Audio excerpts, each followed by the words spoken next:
you're almost, in a sense, strange heroes. No one would have thought, maybe 13 years ago, that you would become a band that draws 75,000 people to Pasadena Rose Bowl. I don't think we even thought that either. Cheers. All of us have got a lot more involved in the, you know, overall sound of Depeche Mode, especially Alan and myself and Flood, who produced the album, and that's really why we wanted to make a more of a performance video. At this time, there was a lot more gospel-y and bluesy stuff that Martin was writing, and I was very conscious that we should go in the studio and play together and create some atmosphere and feeling around those songs before we started to fiddle around with the computers and stuff. And so really that's the approach we took with this album, which was quite different to any of the other previous albums.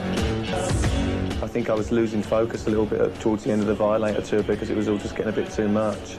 And, you know, if you go out on the road and you start, you know, around with all these girls and stuff, and you know, which you do, and you know, there's no, and you party all night, and you know, we're no different to any other rock and roll band like that, or pop band, or whatever you want to call us.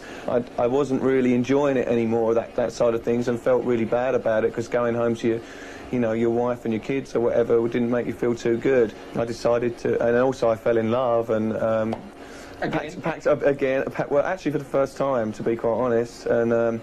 Because it hit me on the head like a sledgehammer, and...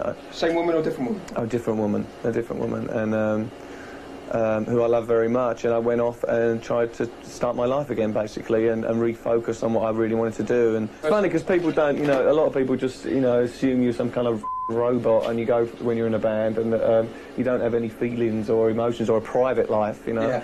And, of course... You know, just like anybody else, you know, and all that stuff. As you get older and reach 30, and things that were important to you when you were 25 are no longer. Well, how about 20? Oh my God! Synthesizer outfit, but later switched to all synthesizers. We felt restricted using guitars. Oh my God! Where did you get this? All right, okay. Look at Mark, he looks about 10. It's funny looking at myself there. I look really different, I guess. Here we go, this is 83. We've now had 7 top 20 hits on the chart, which is quite good going, really, for us. It's funny seeing this stuff. God, we were so naive. But in a good way, actually. Pretty honest, you know, and I'd like to think that we still retained that honesty, you know. Was it the album to break you?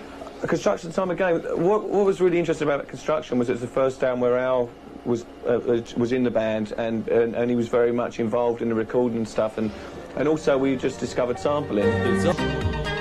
We were going out and sampling sounds and creating stuff from building sites and stuff like that, and very influenced at the time by bands like Neubaut and Test Department and those kind of metal bashing bands. We found quite interesting to mix those influences with what we were doing in a very pop way. But I've never really associated any kind of attitude or cause to the band. Am I just missing something? Is there something there that you're aligned with? Well, I mean, you know, really, I mean, I'd say we're probably a working class band. I smashed my head against a speaker in New York. Is that what that is? Yeah, it was a gig in New York. I ran into a speaker, got a bit too close. I'd run from side to side of the stage, kind of a bit manically, and I went a bit too far and ended up colliding into the... Jesus, that's some hairdo. You know, we have to compromise a bit. You have to a bit when you're making records.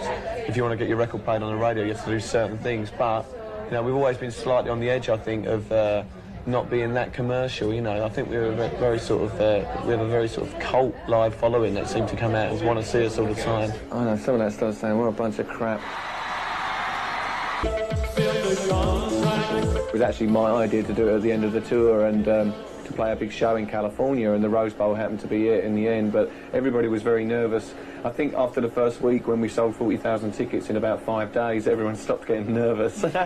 So it was great, one of the best, I mean, fantastic moment walking on stage to all those people. And you documented it in Depeche Mode 101, yeah. And Mr. Pennybaker was your director, and he really brings out... I thought it was a terrible idea in the beginning. I mean, not necessarily a terrible idea, but I could see it getting larger and larger. They were going to have multiple buses leaving from different parts of the United States, converging on Pasadena, and I thought, God, we'll have hundreds of crews chasing after these buses, and all they'll get will be a lot of noisy interior bus scenes. In the end, I think I liked the kids very much on the bus, and I don't know, they're a source of a lot of very funny, strange incidents, like when the one guy, Chris, goes home to get his tapes, right, and he finds his girlfriend in bed with another guy. These are my friends. These are my friends. Vivian, come on, say hello to the video camera, Vivian. These are my friends. Oh my God, I'll kill you! And he's just so kind of nonchalant about it. I mean, he doesn't want to let on to anybody that this is really what's happening, and he kisses them both goodbye and everything, and then later he kind of admits to everyone that he never met the guy.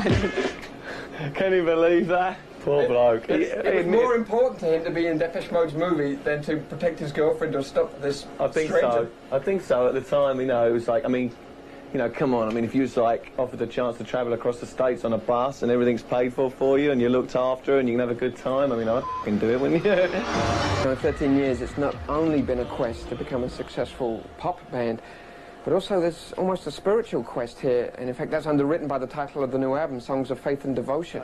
It's probably the most bluesy, gospel-y album that we've made, with using those influences and mixing them in with the Depeche Mode kind of sound.